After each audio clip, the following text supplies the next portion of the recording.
ഇന്ത്യയും ഒമാനും തമ്മിലുള്ള സമഗ്ര സാമ്പത്തിക പങ്കാളിത്ത കരാറിന് ഒമാൻ ഭരണാധികാരി സുൽത്താൻ ഹൈതം ബിൻ താരിഖ് അംഗീകാരം നൽകി.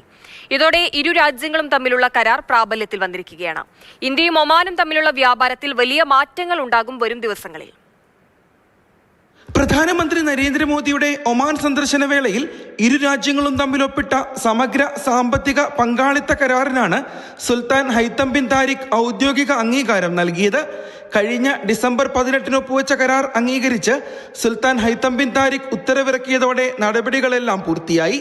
ഔദ്യോഗിക ഗസറ്റിൽ പ്രസിദ്ധീകരിക്കുന്നതിനോടൊപ്പം ഉത്തരവ് പുറപ്പെടുവിച്ച തീയതി മുതൽ പ്രാബല്യത്തിൽ വരികയും ചെയ്യും. ഇരു രാജ്യങ്ങളും തമ്മിലുള്ള വ്യാപാര ബന്ധം കൂടുതൽ ശക്തമാക്കാൻ സഹായിക്കുന്നതാണ് സമഗ്ര സാമ്പത്തിക പങ്കാളിത്ത കരാറ്. ഒമാന്റെ ഏറ്റവും വലിയ വ്യാപാര പങ്കാളികളിലൊന്നായ ഇന്ത്യയുമായി ഊർജം, അടിസ്ഥാന സൗകര്യങ്ങൾ, ഭക്ഷ്യസുരക്ഷ, പ്രവാസി തൊഴിൽ ശക്തി എന്നീ മേഖലകളിൽ ശക്തമായ ബന്ധമാണ് ഒമാൻ പുലർത്തിപ്പോരുന്നത്.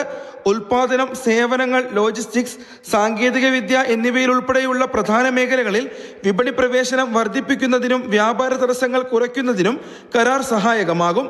പുതിയ അവസരങ്ങൾ സൃഷ്ടിക്കുന്നതിനും സമഗ്ര സാമ്പത്തിക പങ്കാളിത്ത കരാർ സഹായകമാണ്. ഇന്ത്യയിൽ നിന്നും നിരവധി ഉൽപ്പന്നങ്ങൾ നികുതിയില്ലാതെ ഒമാനിലേക്ക് കയറ്റുമതി ചെയ്യാം. ഒമാനിൽ നിന്നും ഇന്ത്യയിലേക്കുള്ള ഇറക്കുമതി നടപടികളും ഉദാരമാകും. ഗൾഫിൽ UAE, ഒമാൻ എന്നീ രാജ്യങ്ങളുമായിട്ടാണ് ഇന്ത്യ സെപ്പ കരാർ ഒപ്പുവെച്ചിട്ടുള്ളത്. Mathrubhumi news, Muscat.